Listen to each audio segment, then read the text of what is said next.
y del empanamiento, o sea, no sé muy bien dónde los he colocado cada vez, ¿no?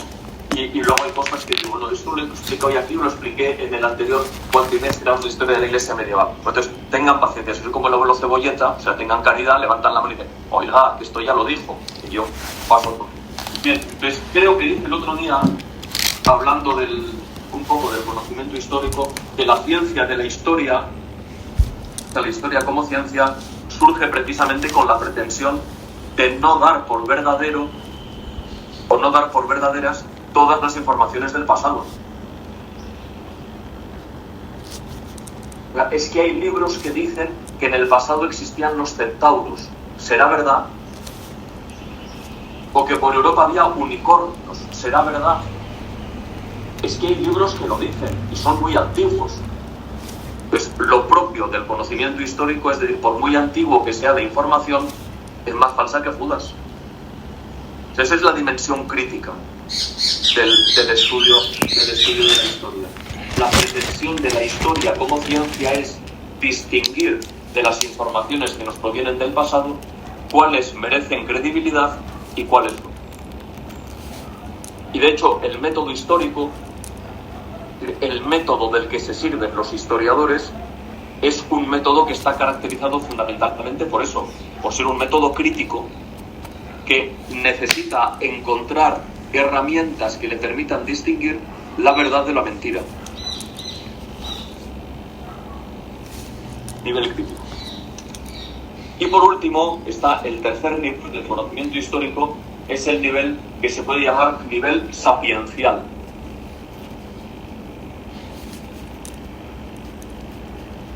Y que de alguna manera busca responder de una manera determinada a la pregunta acerca de los motivos por los que una persona estudia historia. ¿Yo para qué estudio historia?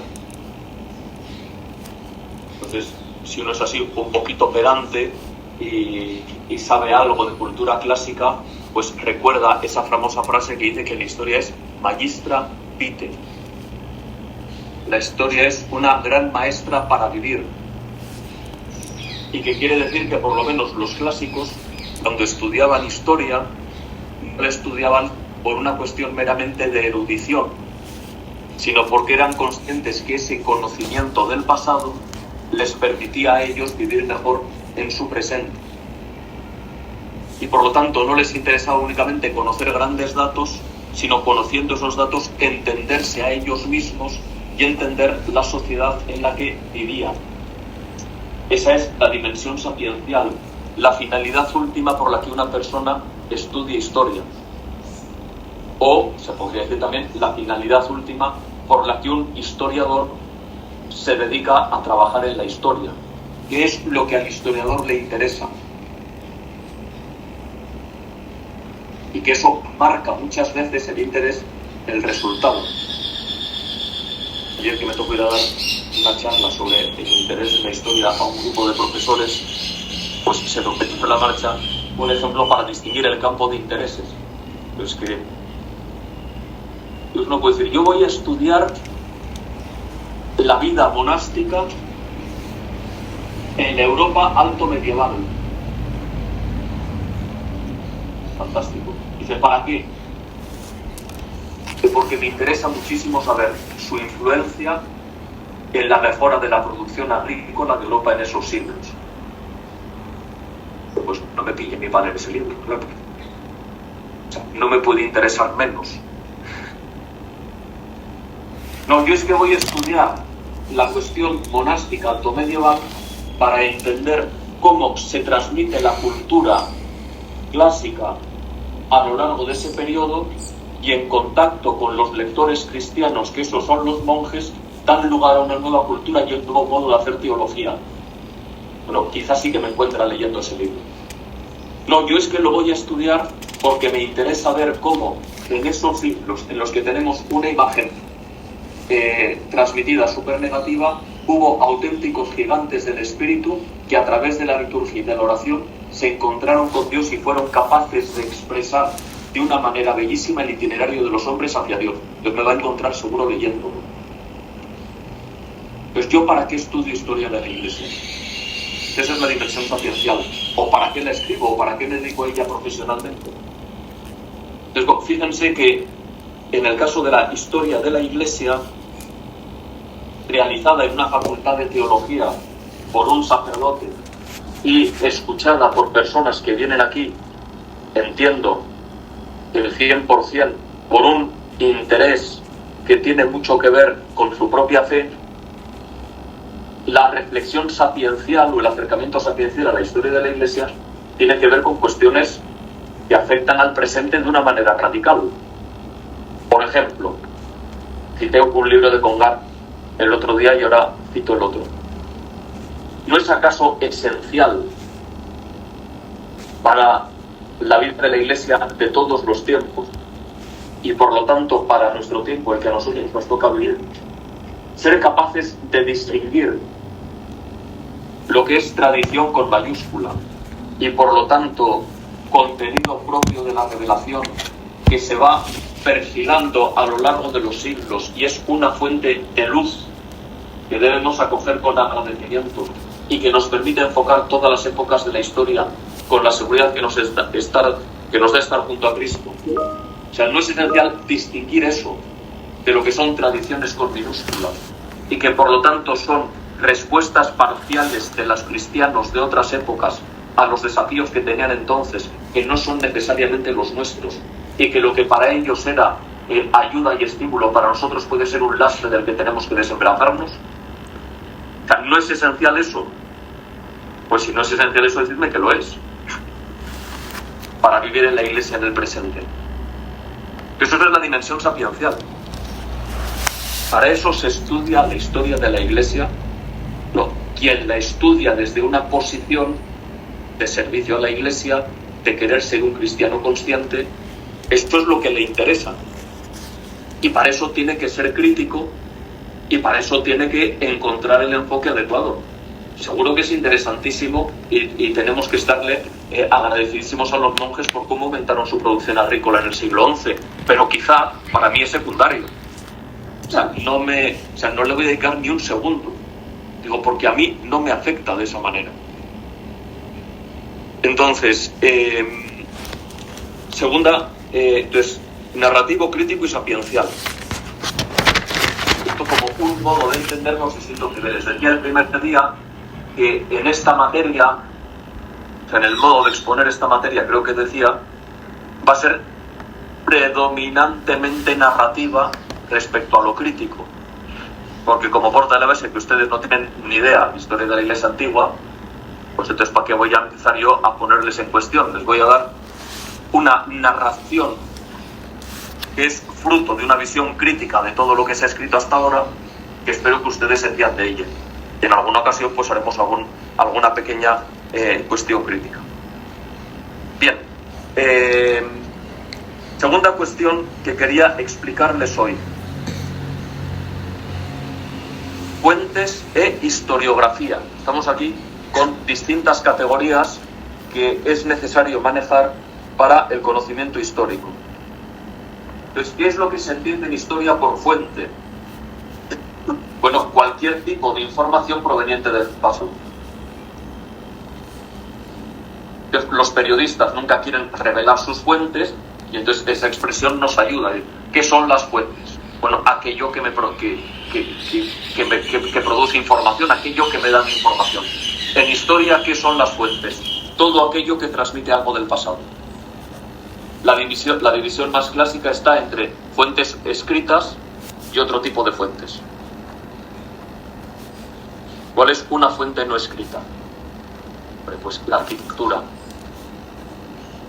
El románico, las catedrales románicas no dan una información sobre el modo de entender la relación con Dios. Pues es evidente que sí. Y el gótico, distinta y complementaria. Que en todos los pueblos de España, por pequeños que sean, hay una iglesia en el centro del pueblo. ¿Eso no da alguna información respecto a la cristianización de España? Hombre, pues parece que sí. Eso no está escrito en ningún lado. Pero uno tiene ojos y dice, hombre, esto algo me dice del pasado. Del presente no sé qué me dice, pero del pasado me dice mucho. Uno ve la cantidad de arte religioso que hay en los museos, esto es relevante. Para tiempos más antiguos como los que toca hablar, los descubrimientos arqueológicos, lo que dan información. Entonces, fuentes escritas y fuentes de otro tipo. Claro, de las fuentes escritas, bueno, ahí entras en el problema de los géneros literarios. Entonces, una fuente escrita típicamente histórica es una crónica, donde un señor va relatando los acontecimientos ordenadamente de los que él ha sido testigo o de los que él tiene memoria. Una fuente clásica de la historia escrita, una fuente escrita clásica en historia son las vidas, las biografías. Pero un misal del siglo VII no es una fuente histórica. O sea, no nos da una información alucinante sobre cómo se celebraba la Eucaristía, que algo de relevancia tiene en la vida cristiana. Claro que no es una fuente histórica. O, si no lo digo, reviento. Y una decretal pontificia, es decir, un documento de derecho canónico de un papa de esos siglos, en el que dice cómo hay que vivir. Bueno, pues claro que eso es una fuente histórica del primer nivel. O sea, son géneros distintos. Y cuando hay géneros distintos, ¿qué es lo que hace falta? Ser capaz de interpretarlo según su propio género. O sea, el problema de toda fuente es que necesita ser interpretada. Y el género literario, el conocimiento del autor, tantos y tantos criterios permiten de alguna manera ser capaces de interpretarlas mejor. Claro, la cuestión de las fuentes, sobre todo de las fuentes escritas en la antigüedad y en la Edad Media, luego también, pero menos, tiene su problemática específica. Entonces yo voy a señalar 3 problemas específicos de las fuentes en este periodo. Hay más, pero hay 3 que son evidentes. Hoy he traído un PowerPoint fantástico, pero me dice que no puedo utilizarlo. Y como soy nulo, pues se quedan sin el PowerPoint. Bueno, se quedan sin él, no. Se lo he colgado en Teams, porque ya que lo he hecho, entonces lo que pasa es que no puedo explicárselo, pero miren todo el tema de las fuentes, ¿no?, que aparece ahí con un caso concreto.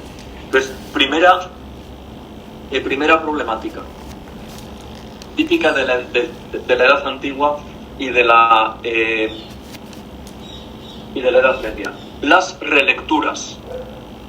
¿Qué quiere decir una relectura?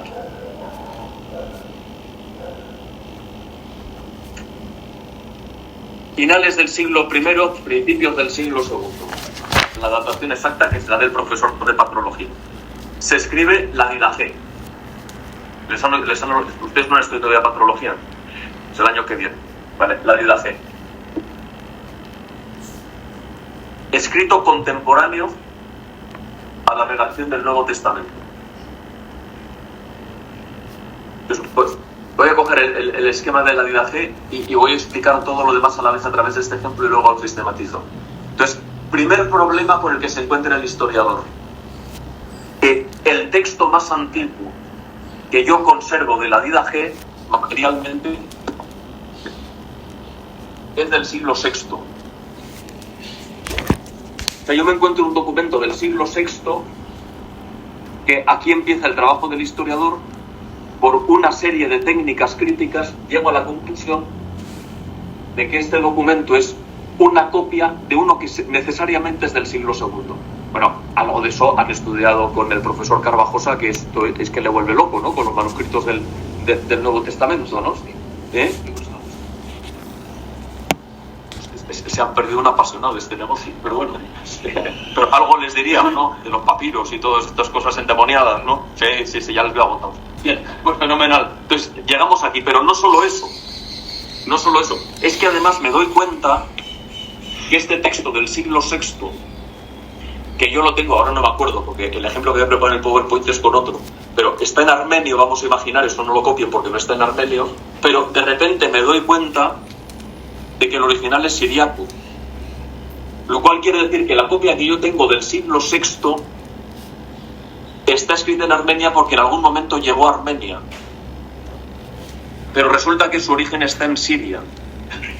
Y además, por otros fragmentos que encuentro, me doy cuenta que lo que aparece en el texto armenio no es exactamente lo que aparecía en el texto siríaco originario. ¿Por qué? Porque cuando este texto llegó a Armenia, a ver, es Egipto donde llegó, cuando estoy acordándome, entonces la iglesia le dice, ¿qué texto más interesante si no fuese porque aquí esto y esto lo hacemos de una manera distinta? Entonces, en vez de escribir otro texto, lo copian cambiando lo que ellos hacen de una manera distinta. Han releído la Didache para que sea útil para ellos. Y no piensan que están falsificando el texto, porque para ellos no existe el copyright. Este es un texto que habla de cómo vive la primitiva comunidad cristiana, y que yo, que soy igual de cristiano que el que lo ha escrito, y vivo con conciencia de apostolicidad, de que mi iglesia es igual de apostólica que la que ha producido este texto, aquí lo hacemos distinto, y me sirve todo menos eso, y lo cambio, lo he releído. Pero es que después del siglo II, ahora nos olvidamos de cuándo son los manuscritos,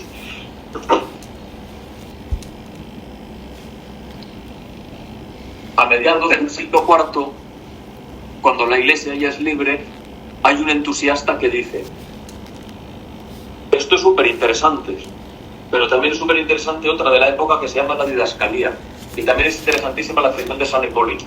¿Por qué no cojo todo esto, lo fundo y hago un nuevo libro que se llama Las Constituciones Apostólicas? Y al fundirlo vuelvo a releerlo y cambio parcialmente su sentido. Y además, como lo he escrito después del Concilio de Nicea, las expresiones que utilizo aquí, en aquella época no planteaban ningún problema, aquí sí, y algunos se ponen nerviosos y dicen que esto es herético. Y estamos siempre con el mismo texto. Esto es el primer problema de las fuentes antiguas, que se releen continuamente y que al releerse se alteran. Segundo problema, que se copian a mano. ¿Eso qué es lo que quiere decir? Que se multiplican hasta el infinito las posibilidades de error. No hay imprenta.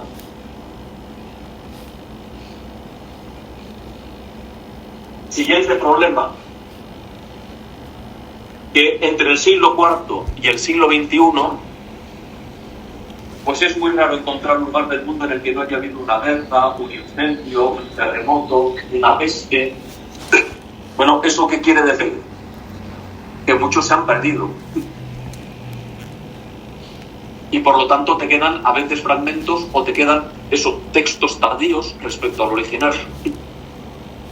O no tienes inicialmente capacidad de saber si este documento es relevante o no. Oiga, es que es un documento del siglo XI del que solo queda una copia. Pues ustedes imaginen un libro que solo vende un ejemplar. Eso pasa en Santa Más y en pocos sitios más. O sea, nadie en su sano juicio publica un libro para solo vender uno. O sea, Posteguillo vende más. Pues si solo queda un manuscrito de una cuestión, o sea, este manuscrito, aparte de decirme que hubo un friki que lo escribió, o sea, ¿cómo interpreto yo si este documento ha influido algo en la vida de la Iglesia o no ha influido? Es que solo queda uno. Y en cambio, en ese mismo siglo, existe otro del que hay 500 manuscritos. Entonces, el problema de las fuentes, ¿no? El problema de las fuentes es que necesitan interpretación, aunque solo sea por este tipo de cuestiones. Y última y más divertida.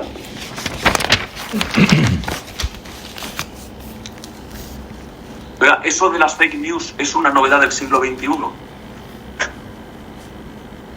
sea, de verdad que a lo largo de los siglos anteriores a nadie se le ha ocurrido intentar colarnos como verdadero algo que es falso. O sea, claro que hay falsificaciones en la antigüedad. Y entonces hay que descubrir el PowerPoint que quería ponerles era sobre las falsificaciones. En concreto, pues sobre unas cosas fantásticas que en la Edad Media se transmiten como dichas por el Papa Anacleto. ¿Alguien sabe quién es el Papa Anacleto? Lino Cleto, entonces, o sea, Anacleto es Cleto en el canon romano, es un tío bastante antiguo, discípulo de Pedro. Pero en la Edad Media se transmite bajo el nombre del Papa Anacleto 3 fantásticos documentos en los que el Papa Anacleto, o sea, que había salvado su cuello de Nerón de milagro, o sea, cuando los cristianos eran 4 gatos, literalmente, explica que no todos los obispos pueden llamarse arzobispos, porque solo las ciudades más importantes merecen ese nombre, y que de todos esos arzobispos, hay algunos que en Oriente se les llama patriarcas y son muy importantes, y en Occidente se les llama primados. Pero que nadie se ponga nervioso, porque eso no significa que sean más obispos que los restantes. Y dice, ostras, o sea, que un tío que acaba de salvar su maltrecho cuerpo de las fauces de los leones, o sea, cuando verdaderamente está intentando separarse de la comunidad judía en el año 60, o sea, este señor me está hablando de los patriarcas, de los arzobispos, de los primados.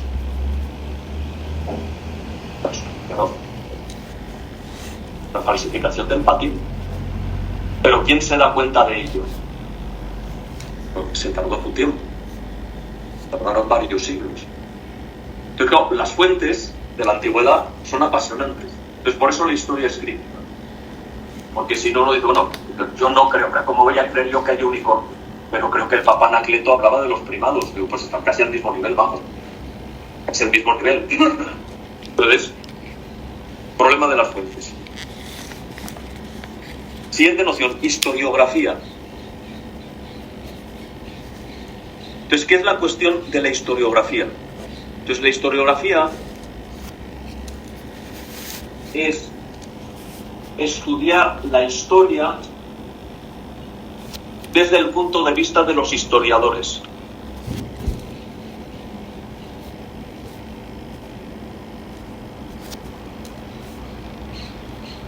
Entonces, les pongo un poco tendenciosamente un ejemplo, digo para que entiendan en parte el interés de esto.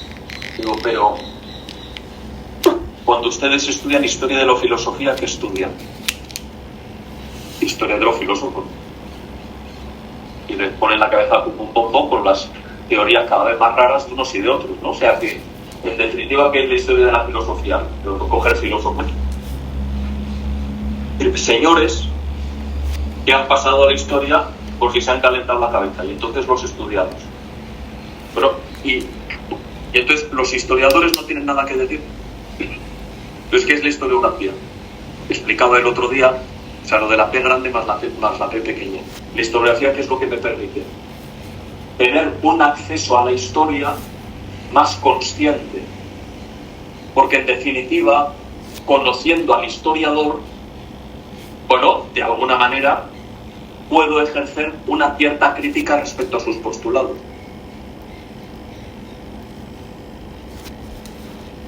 No quiere decir etiquetar, pero quiere decir saber qué me voy a encontrar.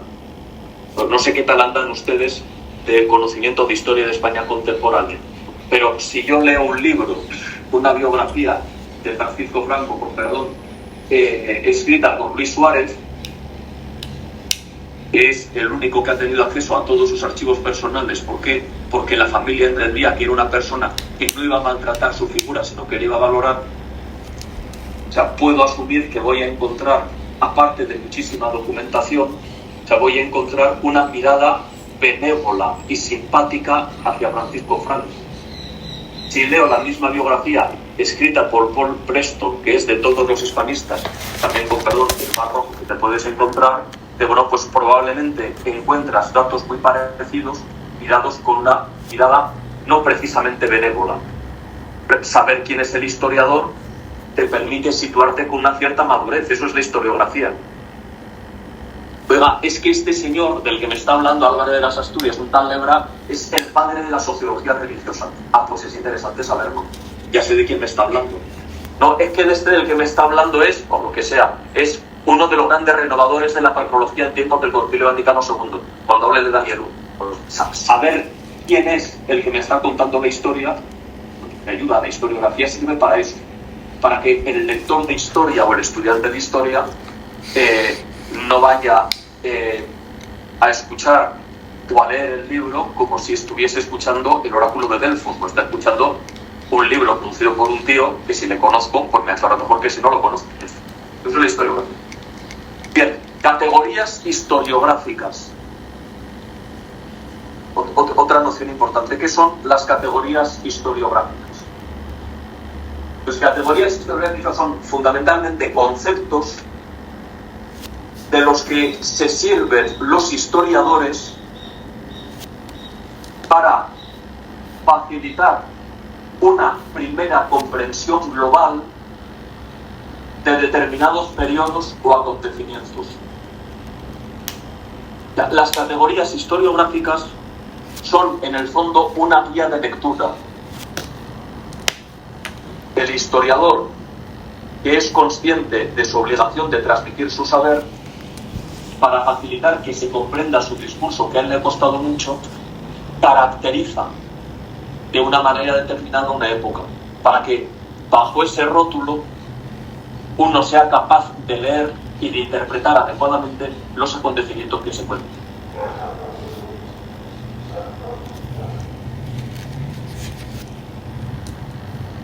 Por ejemplo, si yo digo que en Italia en el siglo XIV comienza el Renacimiento, ¿qué estoy haciendo? Utilizando la palabra Renacimiento. Establecer una guía de lectura en clave de despertar, de vivacidad, de creatividad sobre una serie de siglos o sobre una serie de fenómenos. Yo estoy dando una guía de lectura para que el que está leyendo la historia y está ahí bostezando porque acaba de comerse unos callos y no se entiende, Renacimiento, que tengo que cambiar, que ya no estoy en la oscura Edad Media, ahora estoy en el Renacimiento, la categoría. Si yo digo reforma y contrarreforma, categorías historiográficas para explicar el siglo XVI, estoy caracterizando de un modo determinado la obra de Martín Lutero y otros, y estoy caracterizando, estoy dando una guía de lectura de la respuesta de la Iglesia en términos de resistencia. Por eso los historiadores católicos dicen, ¿cómo que contrarreforma? Un cuerpo, reforma católica. Esa guía de lectura distorsiona. Entonces, las categorías historiográficas sirven para caracterizar un periodo y también son susceptibles de crítica. Porque luego pueden, necesariamente condicionar la lectura y pueden condicionarla para bien o pueden condicionarla para mal. Por eso las categorías historiográficas están permanentemente criticadas. A final de este periodo y a principios de la Edad Media, o sea que no sé si lo voy a explicar a final de este año o a principios del que viene, hay un periodo a final de la caída del Imperio Romano que algunos historiadores llaman el Renacimiento gelasiano. Entonces, ¿por qué Renacimiento? Entonces es como lo de Italia en el siglo XIV, pero gracias al Papa Gelasio. Es una categoría que sirve para caracterizar un momento muy creativo que dura unos 60 años en Roma, en el momento que lo que todo el mundo esperaba era la depresión y de repente hay creatividad. Entonces dicen algunos historiadores, Renacimiento gelasiano. No, pero siempre llega el típico amargo que dice, ¿cómo que Renacimiento? Si ha pasado esto, tal, esta categoría no sirve y se pone en cuestión. Reforma gregoriana. ¿Cómo que reforma? ¿No es más bien revolución? Las categorías historiográficas son, como casi todo en la historia, un campo permanente de batalla.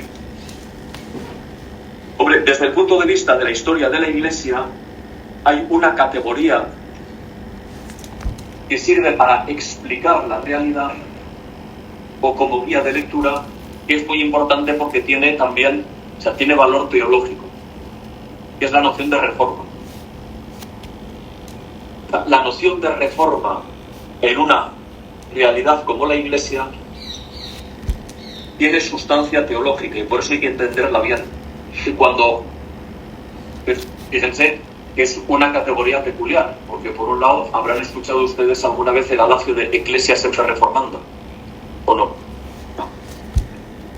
Pues es un clásico. La Iglesia siempre está en proceso de reforma, la Iglesia siempre reformando. Y por otro lado, sin embargo, el historiador utiliza la palabra reforma para determinados momentos. Entonces, la palabra reforma en la Iglesia tiene connotación positiva o negativa. Súper positiva. De hecho, el primer biógrafo áulico del Papa Francisco, áulico quiere decir el confesado, es decir, que, como todas las biografías, pero no porque sea el Papa, también la biografía de Cristiano Ronaldo. O sea, las biografías de los personajes vivos normalmente son o superlaudatorias o superdenigratorias. Lo que no pueden ser es objetivas, porque no hay tiempo. Entonces, la primera gran biografía del Papa Francisco, cuando llevaba 3 meses sin el pontificado, que no, tampoco hay mucho que decir, ¿cómo se titula? El gran reformador de Austin, el gran reformador. Porque dentro de la Iglesia la palabra reforma tiene sustancia teológica positiva. ¿Por qué tiene sustancia teológica positiva? Porque se entiende que la reforma es la respuesta de la Iglesia a la permanente acción del Espíritu Santo, que para mantenernos fieles a Cristo, por un lado nos obliga a purificarnos continuamente y por otro lado nos obliga a no olvidar que nuestra misión no es ser fieles a Cristo cuantos menos mejor, sino ser fieles a Cristo llegando a todos. Y por lo tanto necesitamos estar permanentemente interrogados por lo que sucede alrededor. Eso es la reforma. Tiene que ver con una fidelidad a Cristo obstaculizada por el pecado del hombre, que exige la purificación, y estimulada por la necesidad de llegar a todos en un mundo que cambia permanentemente. Pero como en el cogollo teológico de la noción de reforma está la fidelidad a Cristo, se distingue de revolución.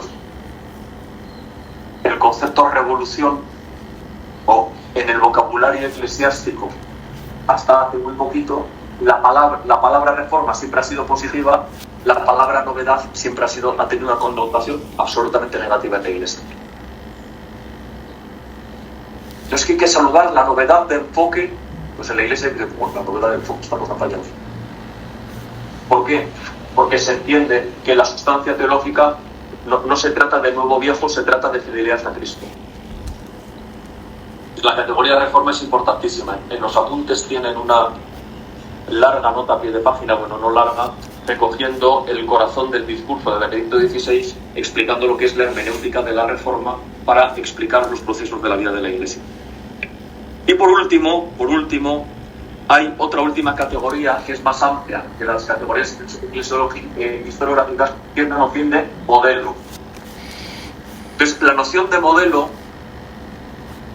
es una noción que se utiliza para intentar caracterizar los rasgos sobresalientes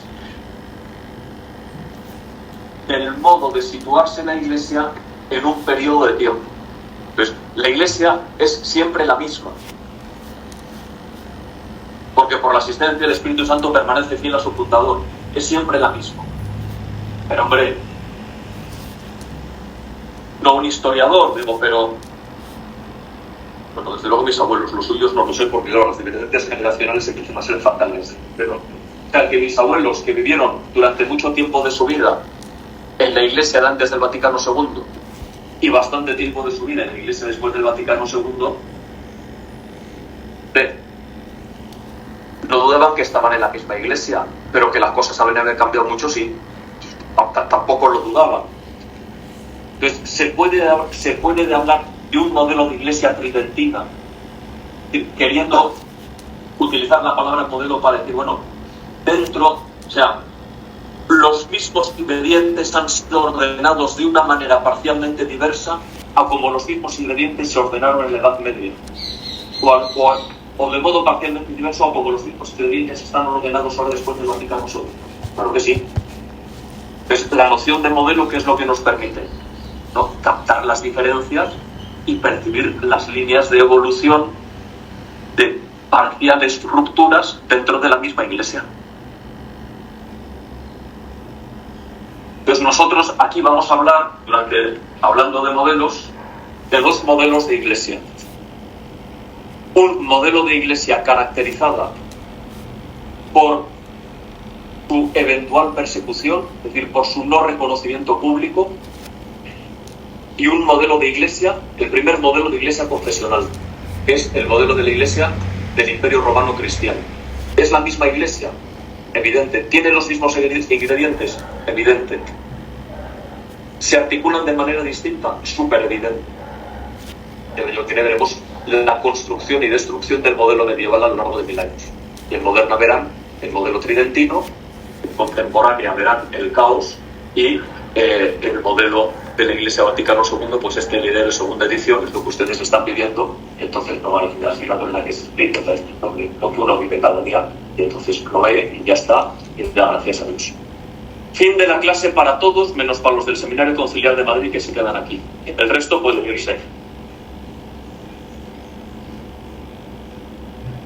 El lunes más.